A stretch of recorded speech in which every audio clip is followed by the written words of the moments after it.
Hey guys, welcome back to the channel.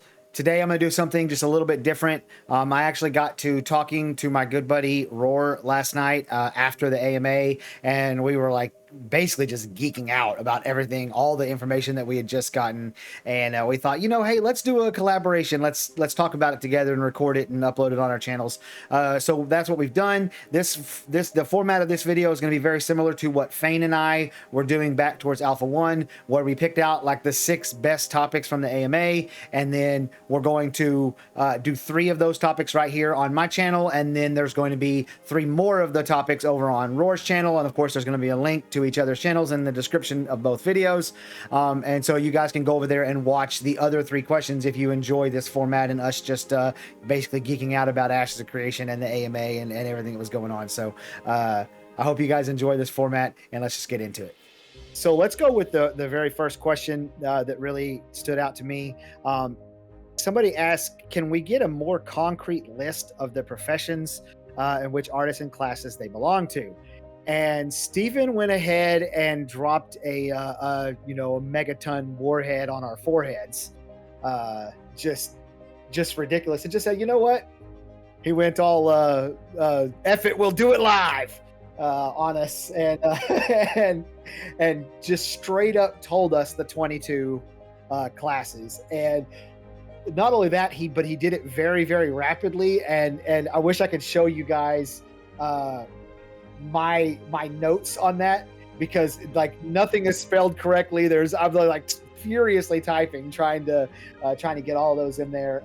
But we got mining, logging, herbalism, fishing, hunting, metalworking, stonemason, weaving, tanning, lumber mill, farm, animal husbandry, alchemy, cooking, weaponsmithing, carpentry, arcane engineering, armor smithing, leatherworking, scribing. I probably missed 1 or 2 in there because I was furiously typing. So many different professions that you could go into, and I'm gonna kind of turn the floor over to you, Roar, because you told me that there's a glaring one missing here. So let me hear what you got to say. So the thing that stood out to me almost immediately, right?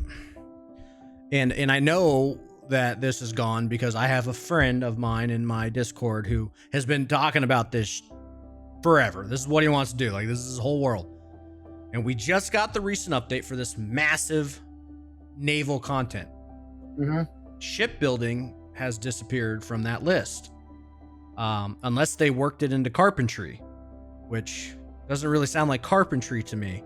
Same with siege weapon building. I'm less concerned with siege weapon building, but shipbuilding has disappeared from the list of crafting materials, and it makes me wonder. We've heard in the past that shipbuilding was going to be a lot like caravan building. Yep. Where you require parts to build your stuff. Yep. And when your caravan and or boat is destroyed, you have to build a new one. Yep. So where did it go? What, I wonder what they did with it. Like I said, unless they worked it into maybe, I honestly don't see a world where they could have fit that in, unless it all falls under carpentry now. But with the housing system, I would imagine carpentry is going to be like furniture and what have you. Right. So what do you think? So what I think is that I think you're like right at the right behind it. You're not quite grabbing it, but you're right there. Because you mentioned the caravansary, you mentioned siege weapons, and you mentioned shipbuilding. I think all 3 of those are going to work in the exact same way, in that you're going to have a building on the node that does that. So you're going to have a caravansary on the node, and the caravansary is where you're going to go to build your caravans. You're going to have a harbor master, or whatever they want to call it, a dock, a dry dock, whatever, at a naval node, and that's where you're going to go to build your ships. And then you're going to have a siege master or whatever to do the other. And it's actually going to be carpentry, probably tailoring, probably metalworking, and then we don't like this arcane engineering. They've talked about you being able to fire cannons that have like magical properties or whatever. Arcane engineering popped right out at a lot of people. Yes, it did. Leather working. Like, there's a lot of things on this list that could be used as to help build a ship. So my thought is it's actually going to be done on the node. So you think it'll be an NPC?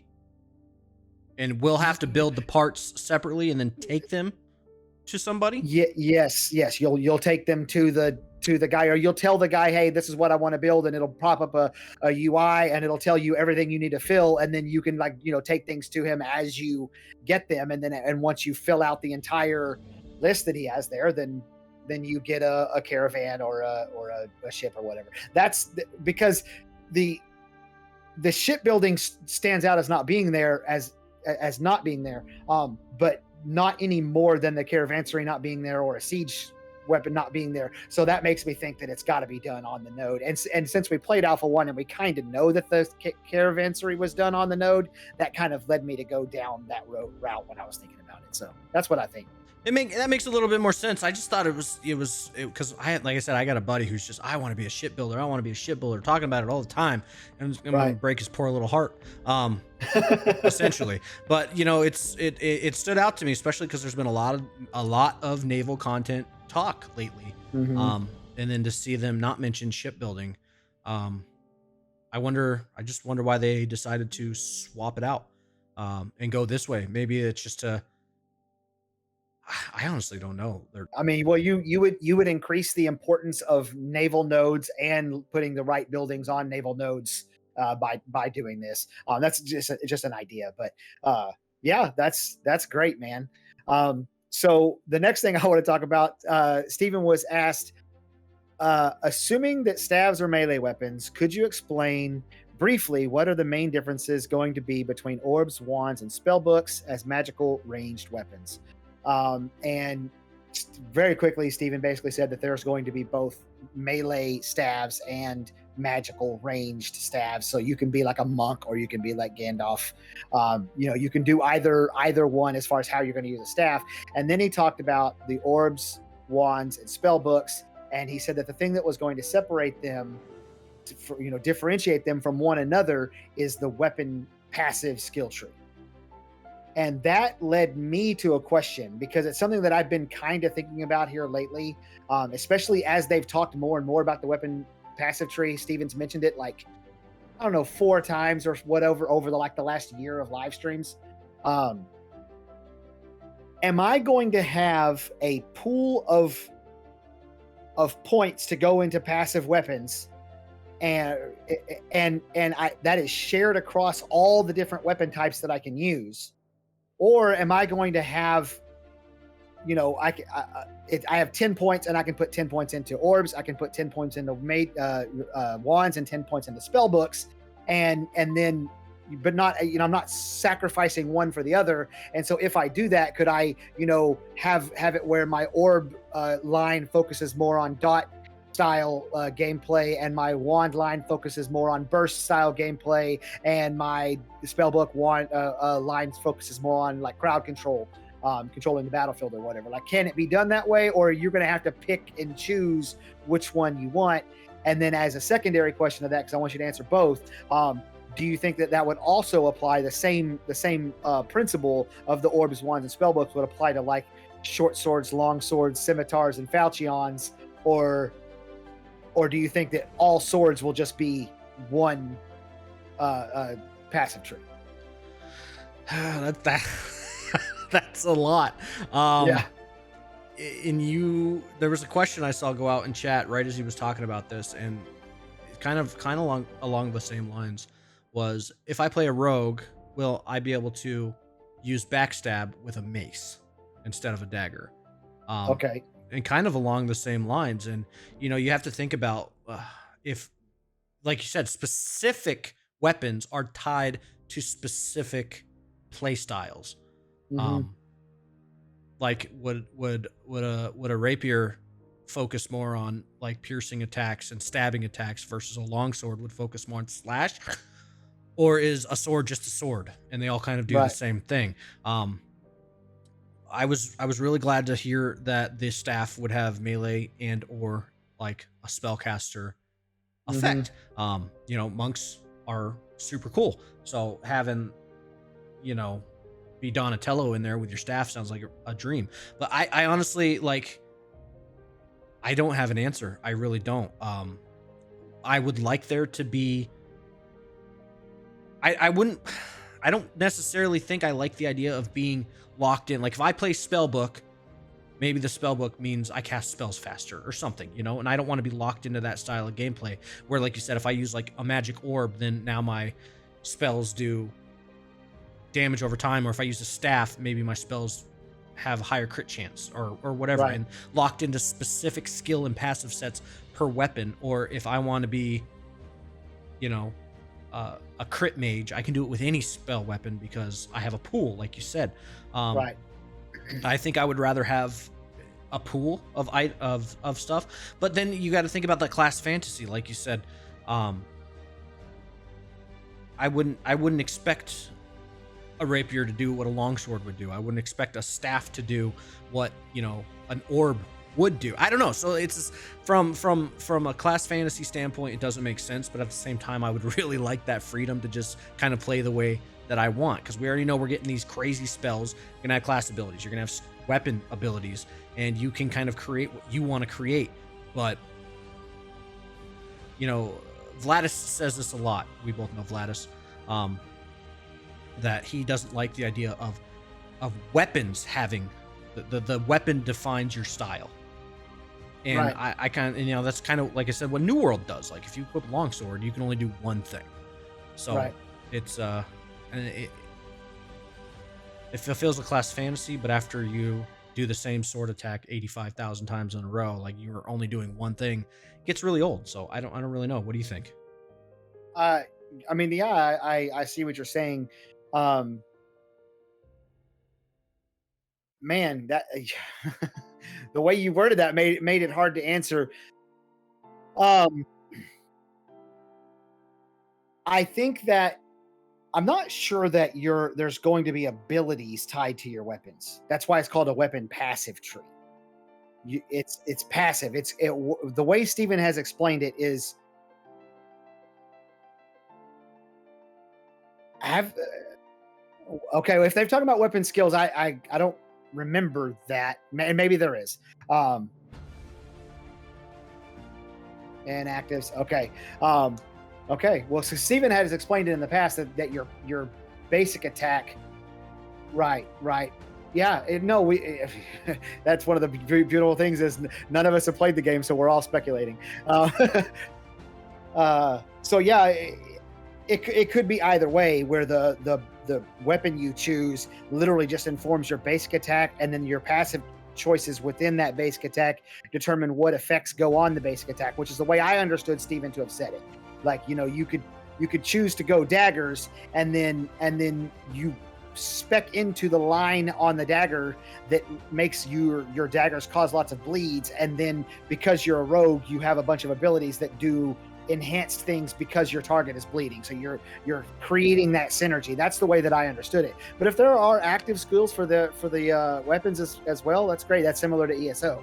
Now you're getting into a very close to what ESO has as far as the way that you build out your class and your kit there. So yeah, that's great. And honestly, I'll be fine either way. It doesn't really I mean, I matter to guess we me. kind of already have our answer. Like now that I'm thinking about it, we just saw the Ranger, right? And there were clear differences between the longbow and the shortbow.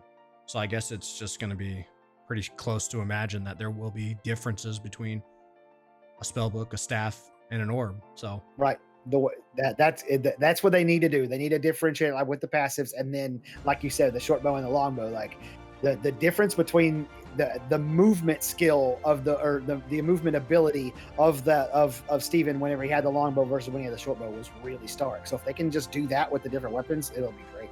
yeah, I agree. We'll have to.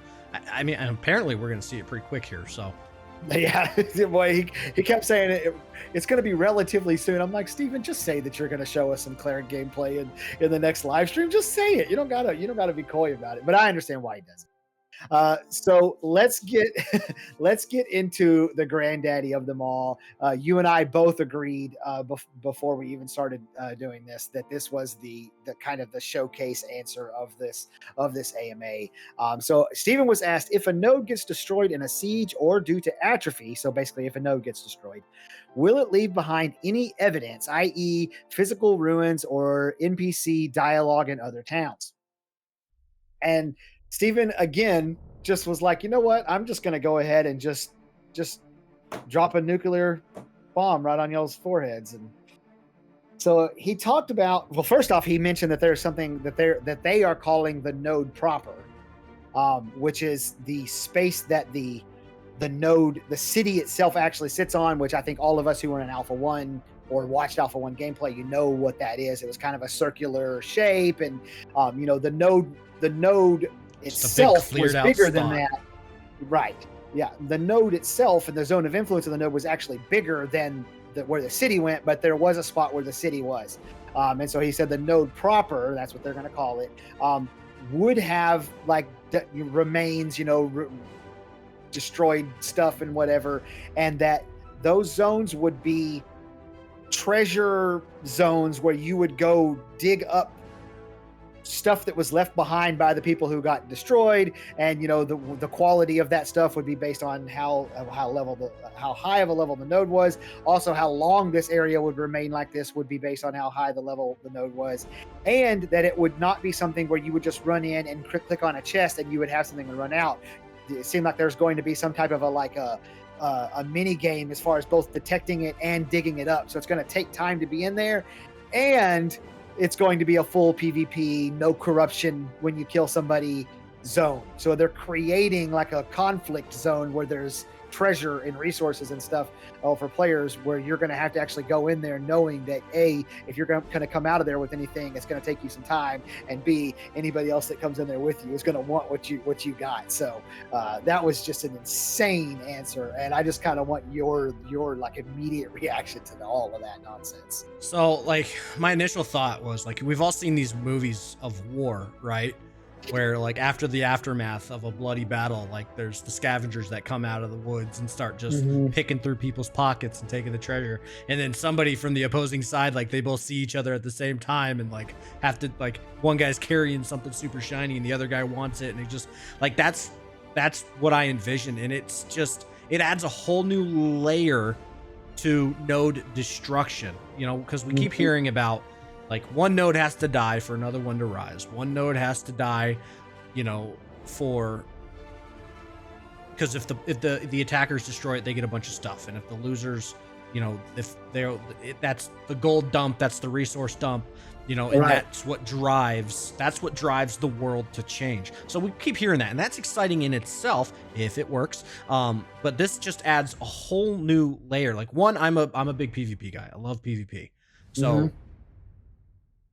Also, like, archaeology was one of my favorite things I did in World of Warcraft, just digging up stuff all day, hoping that you were going to get the high value stuff. It was right. really, really cool. And like, my question is there a set amount of treasure? So like, when will the treasure keep spawning for the life of this decaying node? Or is right. there like, there's like 20 spots, when those 20 spots have been dug up, they're gone. They're gone. Or what kind of treasure drops from these spots? Like, is there going to be some competitiveness there? Like, if I know if this guy just got something awesome and I kill him, can I take that awesome thing? Or will they still just drop the same stuff that we know that they drop on death?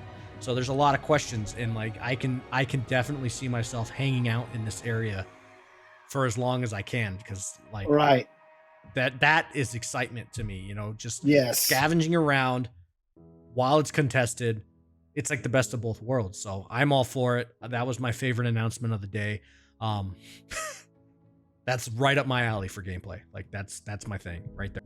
Yeah, it's right in your alley. So what you're saying is that if somebody was in the decaying node and they were getting some loot, you'd fight them. That's what you're saying. Fight them. Yes, I got him to do it. Yeah, that's. I was blown away by that. Like, it's little things. Like, it's not in the grand scheme of things, that's not huge. That's one of so many systems or whatever that are going to be in the game, and it's not like it's something revolutionary, that there isn't something that's similar to that in other MMOs. But it's just the sheer volume of these different systems that they're putting into this game to give us different types of gameplay. That's one of the things that I've really taken away from just all of my time covering the game and paying attention to what they're doing, is that they're really going for something that like emergent gameplay. I've been saying this for a while now. So, for example, and you have a video about this, about how raids aren't going to be what we think about when we think of raids. In Ashes, they're not going to be like that. And one of the reasons is going to be you can't schedule Wednesday night to go be your raid night, because Wednesday night your node might be getting attacked. There might be a caravan. Yes, yes. There might be a caravan that got launched that if it gets to your rival node, they're going to get to upgrade some, building that's going to allow them to make better gear than what you currently have. So you can't let that caravan get there. Y'all can't go raid. You got to go take out a caravan. So there's all these different ways, and it's going to be different ways to play the game. And I think that's one of the biggest things when I hear people talk about, I'm a solo player, or I'm a casual player. Is there going to be a role for me? And as much as, you're not going to be able to participate in probably like node sieges or castle sieges. You'll probably never play a castle siege if you're a super casual player. But I think there's going to be so many different types of gameplay for this game that everybody can find a role for themselves, just based on their own play style and how much time they have and all that. It's that exact point that I think is making Ashes stand apart. Is like you literally have to rethink what you know about your core gameplay loop in an MMORPG.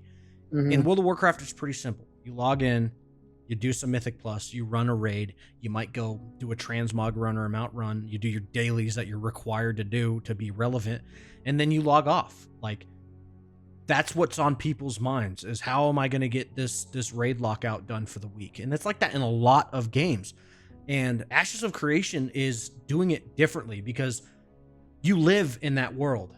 Your actions will dictate what happens in the world. Like we said, like Wednesday night is raid night, not this Wednesday night, because there's a lot of other stuff happening. We lost Dylan again. Yeah. But it's just like, if you don't participate, if you don't defend your home because like, oh, I'm not defending my node because it's raid night. Well, now you don't have a home to come back to. Or, maybe your alliance guild needs help with a caravan. Or there's just a lot more things that are going on that are going to dictate how it all plays out. And if you ignore that stuff, it could have a negative detriment to you or your guild or whatever. So I think players need to stop thinking about how am I going to get my loot or how am I going to get my best in slot or whatever, and just start thinking about more of the, and I don't want to call it chores or like I'm giving up my day job for a night job, whatever, because it's not, because ultimately it's still just a game, but the game is just asking that maybe you give it a try, just do it a little bit differently than you're used to. You might actually have some fun. You might actually enjoy it. So it's a lot to think about. It's just going to be, it's a collaborative effort anymore instead of that, I care about me and mine, because that's going right out the window. While you are right in general, I want to point out that people are going to do what's in their own self-interest, no matter what you do. And so what they're doing is they're actually creating a system that's going to make it in your self-interest to go outside of the typical things that people do to grind gear away. So for example, your example of, I want to get best in slot gear.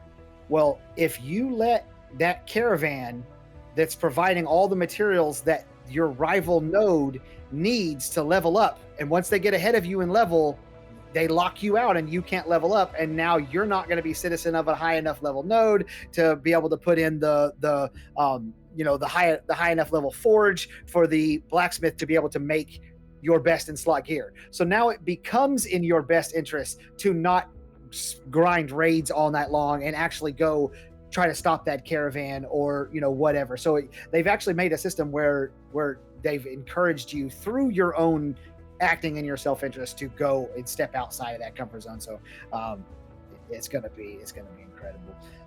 Well, guys, that's all we have for today. I hope you guys like this format. Me and Moore just got to talking. We were talking right after the AMA, and we were just like, I just want to talk about it. And we said, well, let's record it and see how it goes. So hope you guys like this format. If you guys enjoyed this, there is more of exactly this over on Roar's channel. There'll be a link down in the description below.